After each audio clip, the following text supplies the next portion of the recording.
Being creatures of habit, many people live their lives on autopilot. But sometimes you need to turn off your internal route plotter and be fully in the moment. Hi everyone, welcome back to another episode of Empowerment Junction podcast.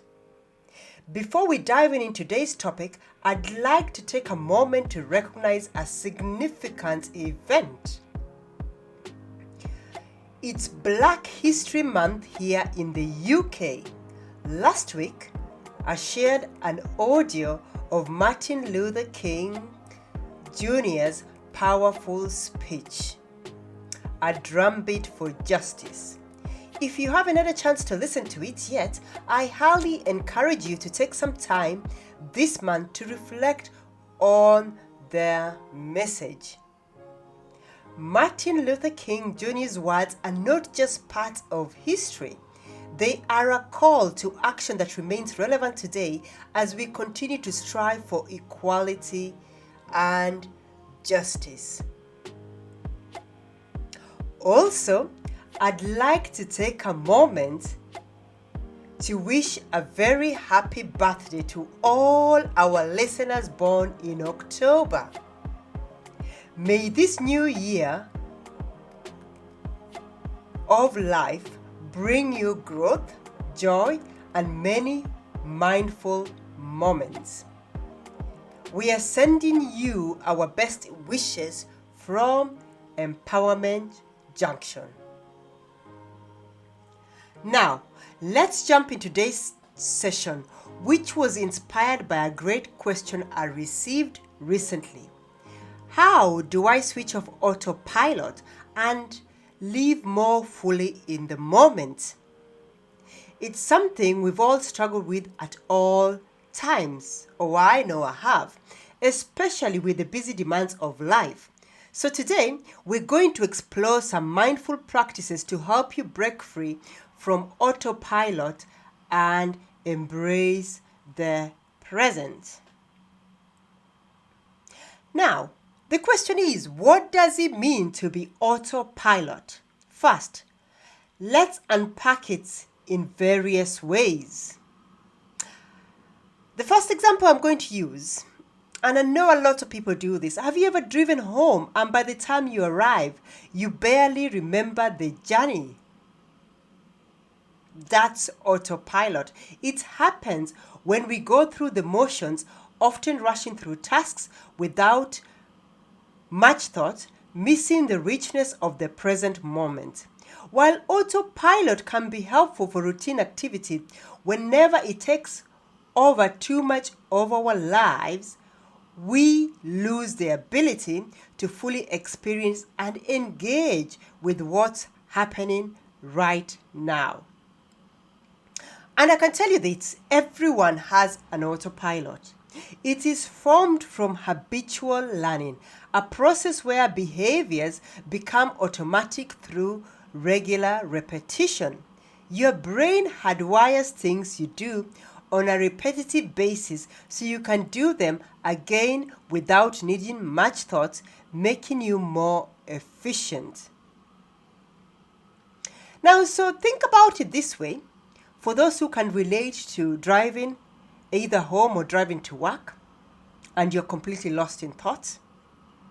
Now, although you've arrived safely, the journey itself, at best, is somewhat hazy as you struggle to recall even the songs you listened to, the roads you drove down, or obstacles and hazards you had to avoid. While you're physically present, you're not consciously thinking about what it is you're doing. As your mind disengages from the present moment, it becomes free to wander aimlessly. And this can be very useful, an adaptive skill to have at times, serving you, well, but there are drawbacks to relying on this automated mode to guide you through life. It's easy to fall into autopilot mode in today's fast-paced world. I mean, most of us have work deadlines, family responsibilities, and never-ending to-do lists. Our minds often prioritizing getting things done rather than being present. We move from one task to the next, rarely stopping to reflect, to take a breath. But living this way, I know it does, it leaves us disconnected not only from others but from ourselves too. According to scientists and research, there are 3 problems with being on autopilot. The first is spending too much time on it. Experts say people on autopilot, meaning they're not in full control, for almost half of their lives. When people's minds are left free to wander, they tend to find themselves stuck in the past or imagining future scenarios. Often these thoughts veer towards negativity and can become destructive and distracting, leading to anxiety and worrying.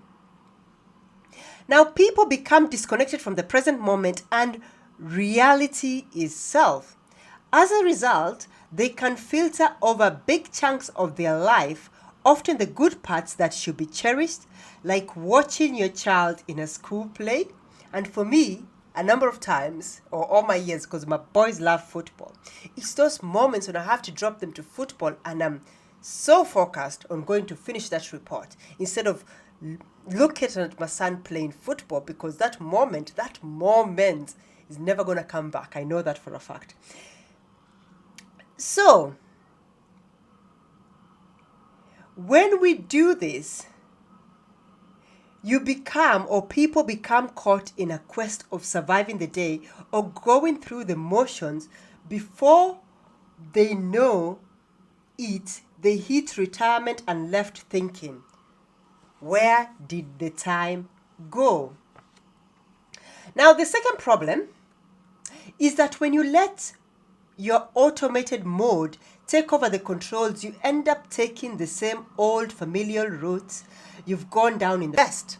And personally, I feel that because we don't live in those times, our problems thinking skills have been hindered and limited.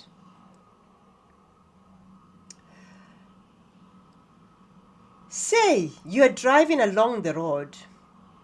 Out of nowhere, a car cuts in front of you. You impulsively react, cursing under your breath. And I can tell you this morning, this happened to me as I was coming from the gym. This car came in and we stood there head on. And I said, "Wait, you're on the wrong." And he was like, "No, I'm on the wrong." That's another story for another day. Anyway, although you don't know the reason why the person pulled out, your mind, which was distracted by thoughts of what you have or haven't done or are going to do, makes a snap judgment, causing you to think only negative things of the driver and react angrily. I can tell you, I didn't react angry because I hardly ever do. I find myself very calm in the road, but I stick to my guns. I was stuck to, I said, "I'm not moving. You've got to move." Call that what you want, but that was me being very assertive. I'm a very assertive driver when it comes to certain bullies on the road. As long as I'm safe, I do it in a safe way. I'm not encouraging you to do this, but I'm saying. And then as I drove on, I realized actually this was me being on autopilot. I probably most likely was on the wrong, but in my mind, because I drive there every day, I never really stop to think whether who has the right of way as you're turning round from the gym. As I say, maybe that's another story for another day. So let's get back to thinking about who's driving or who's in control. So I would encourage you, should you try to grab back the controls, we should all awaken your senses and install focus and intention back into your life so you appreciate all that you have. Now, with training and aid of mindfulness, you can become more in tune with your body and mind, noticing when you're on autopilot while having the power to switch it off when it's not benefiting you. When it creates needless worry and fear, when you get stuck in old habits or when it doesn't bring out your best. Now, shifting from autopilot to mindful living, and that's what we are going to try and do today. I'm going to encourage you to do, has some immense, powerful benefits. Numerous studies have shown that mindfulness, as we always talk about mindfulness in this podcast, can reduce stress, improve emotional regulation, and even boost creativity. When we are present, we are more in tune with our thoughts, emotions, and surrounding. Think about the example I've given to you. If I was present before I turned around, instead of just doing what I did every day, I might have stopped to think who's in the right, but I wasn't. Now, this awareness helps us respond rather than react to life, improving our overall well-being and happiness, because that moment could have chipped the little bit of happy that I just got from having a workout, but it didn't. So, by interrupting autopilot through mindfulness, your mind becomes fully engaged in the present moment, with full awareness, focus, and activation of your senses. When thoughts, feelings, and emotions arise, you don't cling on to them or try to block them out. Instead, you just observe and acknowledge them without judgment or criticism. Accepting them, letting them be, and noticing how they slowly subside. Choosing how to respond, you act with awareness. And this is quite powerful, particularly when you're in a scenario where you feel that there's some triggering moments. So while autopilot takes you away from your life, mindfulness has the power to bring you back into it. By practicing mindful techniques, you can change the handwriting of or the hardwiring of your brain, enabling you to spend more time truly living in the moment, to create new habits to live by, to make better choices, and to grow into the highest version of yourself. The fact that you're tuned into this podcast indicates you want to achieve the highest version of yourself. Now, before we dive into some practical tips on switching off autopilot, I'd like to share some profound wisdom from Eckhart Tolle. From his book, The Power of Now. And this is from chapter 1. This excerpt is from the chapter, The Greatest Obstacle to Enlightenment. If you're reading it, just go to chapter 1. It speaks directly to how our thoughts and ego often keep us from living in the present moment. So here goes. The greatest obstacle to enlightenment. Enlightenment, what is that? A beggar had been sitting by the side of a road for over 30 years. One day a stranger walked by. "Spare me some change," mumbled the beggar, mechanically holding out his old baseball cap. "I have nothing to give you," said the stranger. Then he asked, "What's that you're sitting on?" "Nothing," replied the beggar. "Just an old box. I have been sitting on it for as long as I can remember." "Ever looked inside?" asked the stranger. "No," said the beggar. "What's the point? There is nothing in there." "Have a look inside," insisted the stranger. The beggar managed to pry open the lid.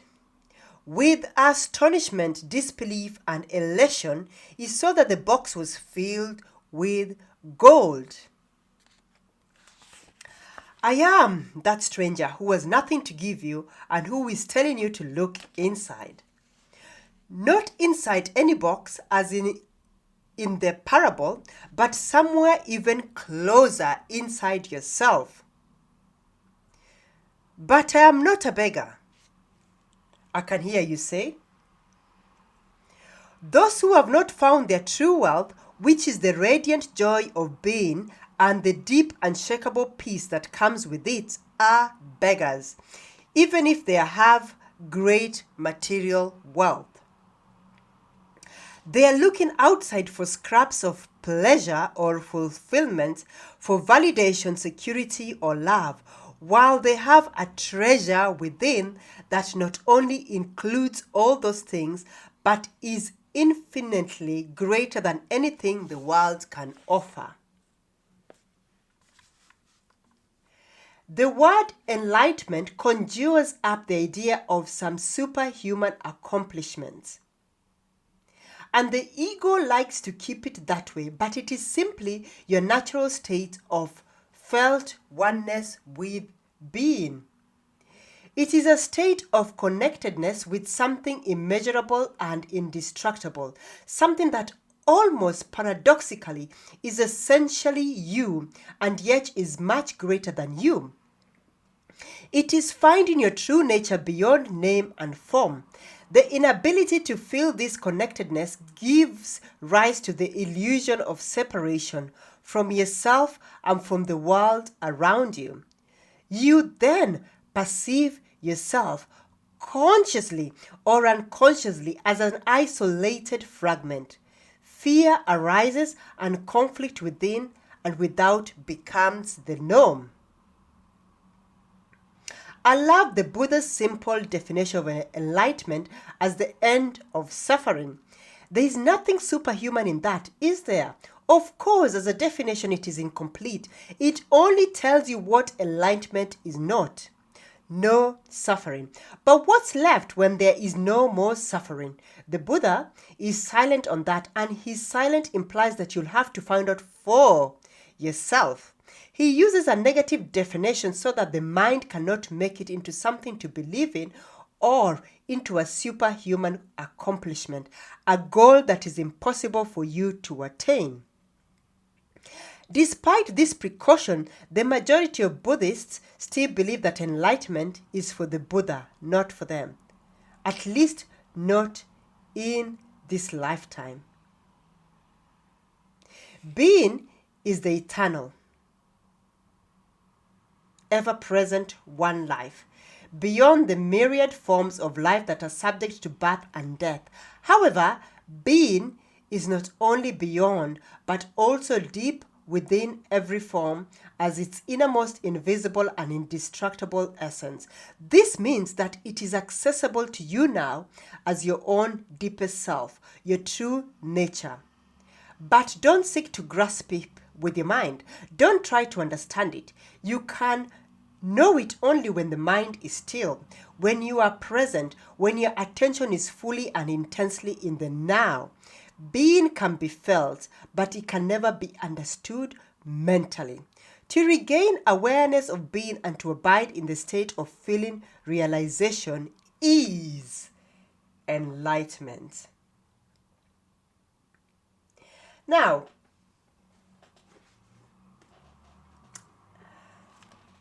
that we've heard from Eckhart Tolle's powerful words, and I think they are powerful, I'd encourage you to go and revisit that chapter. It's chapter 1, Eckhart Tolle's Power of Now. Let's explore some practical steps to help you switch off autopilot. I'd encourage you to try. I've got 6 mindful ways to switch off. Practice them anytime, any place, and record your thoughts. The first step, take a mindful walk.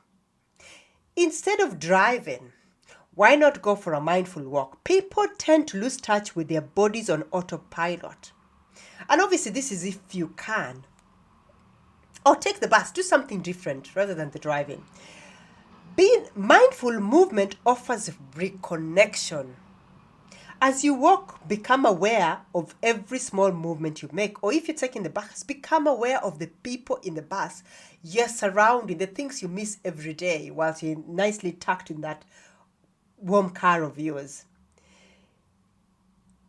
And if you're driving, just become aware Or if you're walking, I would say, become aware of the air, the breathing, the surrounding, your heel lifting, your knee bending, your toes curling, your foot moving forwards and resting back on the ground. Once you have settled into a rhythm, when you're walking, start to bring your awareness into your body. And then note, how does it feel?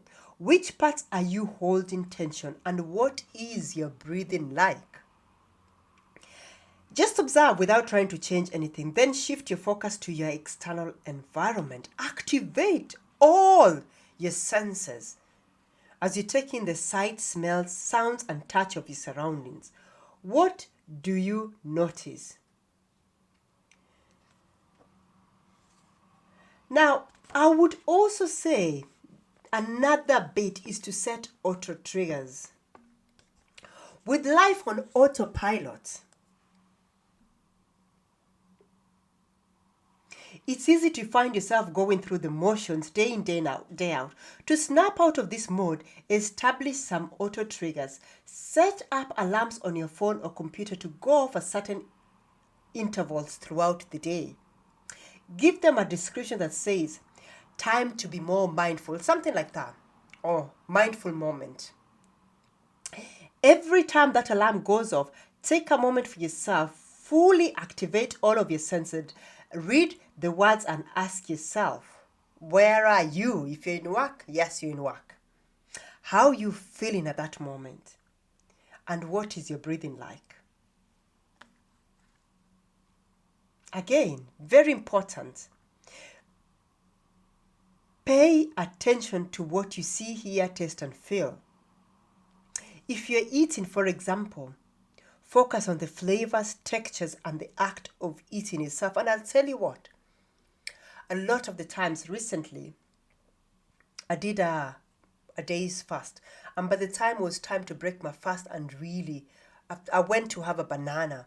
And honestly, a banana has never tasted so delicious because I took the time to savor that banana. I enjoyed it, I tasted it, I felt it, all the senses as I was peeling it. I was grateful for having food. I was grateful for that moment. Now, I feel that this helps you pull your head out, pulls you out of your head and into the now. I would also encourage you to set daily intentions. Start each day with a mindful intention, whether it's to be more patient when you're driving or with a bus driver, whatever. Practice it. More present or more aware of your surrounding. As an example, if you take the bus and use one daily route, you'll encounter different people. You'll tend to see the same sort of people if you're using the bus at a specific time. Take a moment to say good morning to the person you see every day and just say, oh, hello, hope you're well today. And trust me, they'll be very surprised at the start. But it also helps them be present. So this simple practice can really shift your entire day's experience. And trust me, that person will look at you differently. They might even change. Who knows what they'll do, depending on where they are. But try it. I would also say it's important to remember that practicing mindfulness is just that. It's a practice. It's not about perfection. No, we're not here for perfection. There's nothing like perfection, let me be clear. I've even told you, for those who read the Bible, when God created everything, he said, he looked at it and he saw it was good. The word perfect is not even in the Bible, so I don't know why the word perfect is anywhere. And don't believe any of those Instagram reels or face or whatever you're looking out there and you're thinking, oh God, they have a perfect life, or that looks perfect. There's nothing like that. It doesn't exist. It's just, you need to look at yourself. It's about you. And it's about identifying this practice. Now, you may find yourself slipping back into autopilot, and that's okay. It happens. You're human. This happens all the time. What matters is that you gently bring yourself back to the present. I've given you that example of myself with the car, and this is without judgment. Very important. not to judge yourself. Everybody makes, in fact, it's good to make mistakes. We've already spoken about failure. It's good to fail because failure is really a trajectory to the next step. It is your resilience. It's life telling you that, oh, perhaps you need to just pause. Maybe there's something else you need to do. Maybe there's another book you need to read. Maybe there's another step and growth you need to take. Now, each time you do that, you're enforcing a new way of being. Now, the next bit is to create mind gaps, I beg your pardon. In between one thought and another, there is a gap, otherwise known as a mind gap. This is your natural state of self where you're fully alert, aware, and present in the moment. Try to create a mind gap next time you go about one of your daily tasks. Give your full attention to what it is you're doing, using all your senses. If thoughts pop into your head, just observe and acknowledge them. Don't try to attach meaning or react. As they pass, bring awareness to their empty spaces and form and enjoy that silent sense of presence. At first, you may experience them only for a short period of time. This is because of your inherent need to fill in silences. In time, they will become longer. And I've practiced this. There's moments where I had to really bite my tongue to not speak when I know I'm practicing that silent moment.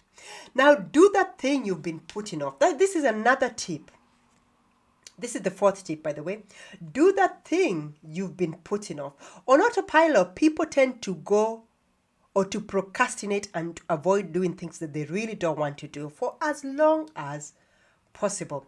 How many times have you put off something but been left with that horrible feeling of dread as you know you have to get it done at some point? Now I'll pose a thought and a question. If you've been with me from the beginning of this podcast, when we set our vision board, look at your goals. We are now in October. Remember, we started this in December 23. Look at your goals. We're in October 24 and ask yourself, why have I not achieved this task or this goal? What is it that I'm doing? Why am I not where I wanted to be? This is that moment where you need to go back and say, what have I been putting off? Which things have I been putting off? Why have I not taken that course? Well, I know very well I wanted to build this skill set and there was a free course. Why have I not taken it? This is the moment to really act, because otherwise you'll find yourself in October 25 and you're still in the same position. You need to ask yourself why the traffic lights have turned green and you're still there on trying to change gears, getting ready to move, while other people have already taken 10 steps while you're still on step 1. You need to be honest. Self-examination is very critical in this part. Self-examination, when you're doing this, when you're looking at the things that you've been putting off, it's very important to self-examine and use it this way. In fact, the other day I had this story which was very powerful because I was speaking to somebody, they know themselves, and they were like, well, my life hasn't just gone the way I wanted to go because I'm a victim, or there's some people always victims, I'll tell you that. There's some people out there always victims. And I really hope this is a moment, and this is not for me to judge anybody. I don't know your situation. I am just using this as a way to help you. The world it's a tough place in this world. It's very tough for just about everybody. And you might look at somebody else and thinking, just because they've put this nice, it's tough. It's tough. Let's be honest. And it doesn't matter the situation that everybody's born with. Yes, some people might be fortunate that they've got various resources readily available to them, but I strongly believe everybody can get the resources. You just need to put in the right ethos and the right mindset. So this example I'm going to give you. So it was about these two brothers. They were born with a father, or the father wasn't a very good father. He was very abusive to them. And I'm using this because somebody told me that they always feel like to them life hasn't gone as planned because they were brought up in a certain type of environment and they just feel like things can never work out for them. So anyway, this was the story, and this is a true story. Two brothers born in the same household, very abusive father, abused both of them. The first brother became the victim, decided that because he did all sorts of things, was in jail, and was just like, well, there's no point in trying because I was abused all my life. The second brother decided, this is a challenge. I was abused, but I'm going to make sure that I prove him wrong and use it as a challenge to get myself to the next. The second brother became very successful in everything he did. Now the question is, self-examination is very important at this stage because you've got to examine and look at that story and think, two people from the same household with the same environment and the same condition, yet one decided, mindset, this is where mindset becomes, one decided, I'm going to do it anyway, and the other one decided, I'm going to be a victim. And as I say, my point of using this story is not to judge anybody. I do not know your situation. I am just trying to help you maybe re-examine yourself and think about what is stopping me from gaining those goals that I wrote in January.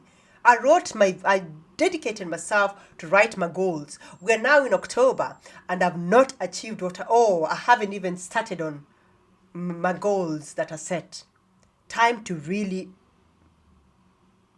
self-examine what is really at stake here.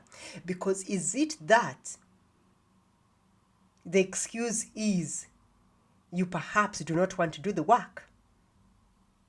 And it's easier to look at other people and say they've got it easier. Or you can be the other brother who decided this is a challenge.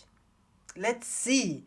Because this father told me I'm never going to achieve and be anything. Let's see if I can prove him wrong. So I'll leave that there. I'll carry on by saying, do the things that you've been putting off.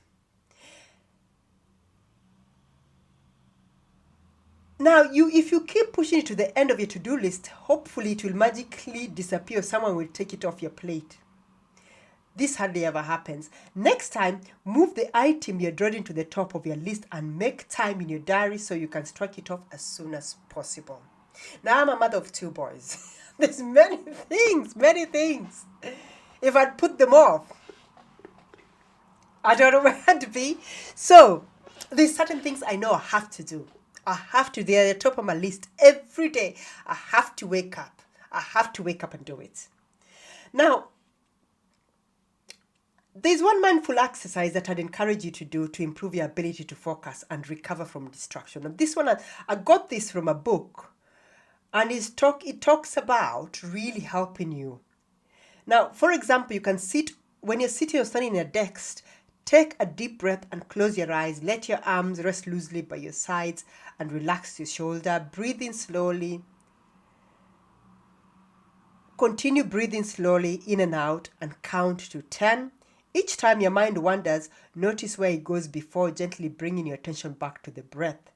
Try to practice this exercise for 5 minutes a day for a week. And then think about how does it feel to spend some time each day simply with your breath. Now the fifth one, be aware of how you use digital communication. Now this goes without saying. I've said this and I'll continue saying this. Today's technologies means you're constantly connected to those around you. When you have a break in the day, it's easy to start flicking mindlessly through social media, checking emails or communicating with us. And I tell you what, I recently rejoined Facebook and oh my God, and TikTok. I'm doing this and I'll tell you how I do this because obviously I need it for my consultancy, for the business. It's been very good as a lead generation and other things and just to use it as a platform to encourage other people. I found immediately TikTok was such a distraction for me. So what I did is I'll reinstall the app once a month. And once a month, I'll be ready to post the things I want to post. And then after the 2-3 days, 5 days max. So we're now coming to the third. By the 5th of October, if I haven't posted anything I don't want to post, or if there's still things to post, I will just delete the app and wait till next month. Because TikTok was so distracted to me. I was like, oh my God, oh, look at that. Oh, there were so many things to see. This is a new experience for me.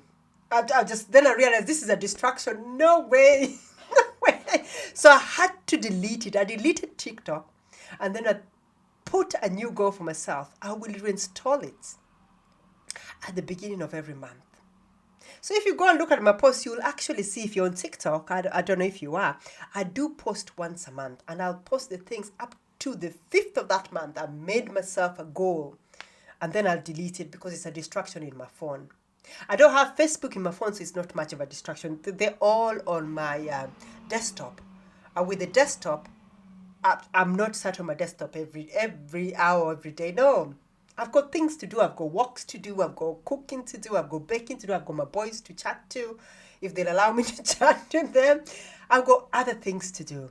Or I've got people to chat to or people to meet. So I don't sit on my desk. So I know Facebook, Insta, there won't be a distraction to me because there's nothing there. I find it very minimum. Twitter is on my phone because I like it, because there's certain news and certain people I follow and they post things that I like to check up on. So in a way, I've already set goals for those digital communication and tools. I know they're important, but I have allocated time sets that I will do it. That's just a cue for you. So live in, because obviously when you live in this type of environment where we are constantly on social media or using digital communication, living this way means you're never truly on your own or fully present. But cutting out technology entirely is often impractical, as I've already given you the example. Instead, focus on becoming more aware of your motivations and emotions when you use it, like I've already told you. Now, when do you look at your phone or emails? Think about this very carefully, because some people do it as soon as you wake up, late at night, while with your friends. I mean, for me, there's various platforms and things I knew were distractions. Number one, things like WhatsApp, because it was my phone. I cut out all those social networks because I knew, or the connections or the groups that I used to be in, because I knew somebody else's time is not my time. And if they keep sending me things at maybe 10 o'clock, 10 o'clock is my time to wind down. 10 o'clock, in fact, I'm already sat in bed. I want to read a book. I want to maybe study the Bible. I want to find a verse that I want to reflect on and meditate on. And then I want to start unwinding and going to sleep. So I will not be responding to any WhatsApp. I'm just giving you an example. I'll stop giving my examples. Now, next week, how does it feel when you use it? Connected, isolated, happy, or anxious? And this is very critical, because you will find sometimes, particularly on WhatsApp, I used to find, that's why I had to really minimize it and take myself out of some groups. There will be somebody, and I'm not saying everybody's in a different situation. They will send you a message that will just make you feel a little bit anxious, or they will share some news that you'll be thinking, oh no, I don't want to see that when I'm about to go to bed. Oh no, I need to have a good night's sleep, please. Now, the next bit is, what effect does it have on different aspects of your life? Very important. Sleep, socially, time outdoors, hobbies, exercise, work. Think about it. Now, my last tip today is about scheduling spontaneity. Can you remember the last time you enjoyed a meal out with friends that didn't have to be marked on your calendar weeks or even months in advance? Or recall a day when you ignored your to-do list and acted on the spur of the moment, simply because the sun was shining brightly and spending a couple of hours in the park with a book seemed a better idea than being stuck indoors? Now, altering your routine even now and then can be empowering. Do it spontaneously, without great thought or planning, and a break from the norm. will add the excitement and richness of what was originally destined to be the same old day. Now, on your daily bus journey, do you always sit on the same seat downstairs on the left? Look at the same view out of the window? Next time, go upstairs, choose any free space and see the world from a different angle. What do you see? That could be a good way. Now, I'll tell you one thing I did. Because I go to a early morning class exercise.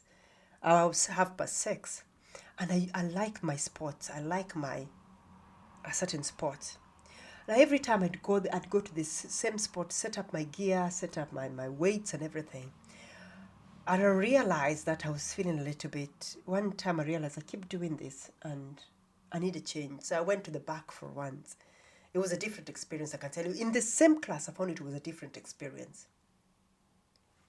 So I'm just giving you different examples. That might not be relevant to you, but find you something that's relevant to you. Another example, maybe if you're having lunch, does it usually involve a quick sandwich on the go or at your desk? A lot of people do this. If the weather allows, eat outside. Don't plan a route. Just walk 10 minutes in one direction. What do you end up? And I think it's quite important, particularly at work, to take appropriate breaks. Really, really take a good break. In fact, most workplaces should have at least 30 minutes break. Take that break. Go out for that walk. Sit out. Do something different. Now, to close, I want to leave you with a few resonating thoughts. As Eckhart Tolle reminds us, realize deeply that the present moment is all you ever have. And think about it this way. If yesterday was such a high for you, yesterday is yesterday. That day is gone. It's never coming back. And I hope if it was a high, you really, really, really enjoyed it. You really cherished that moment. You really valued it and you really took it in. Because there'll never be a moment like that, I can tell you. Or there might be better ones, who knows? But I'm saying for that day, the 2nd of October, 2024 is not coming back again. It's not. Living mindfully isn't just about striving for something unattainable. It's about coming back to yourself, to your breath, and to the now, over and over again. Remember, it's the smallest of moments, like truly listening to a loved one or savoring the taste of your morning coffee. While life unfolds in its richest form, you don't need to be perfect. No, we're not about perfection. You just need to do it. You just need to be present. And as we move forward in this month of reflection and awareness, I'll leave you with this powerful quote by Thich Nhat Hanh. The present moment is filled with joy and happiness. If you're attentive, you will see it. Thank you so much for joining me on this journey today. I really hope you'll be able to stay mindful, stay present. Until next time, take care. My name is Olivia Bassi, and this is Empowerment Junction Podcast. Bye for now.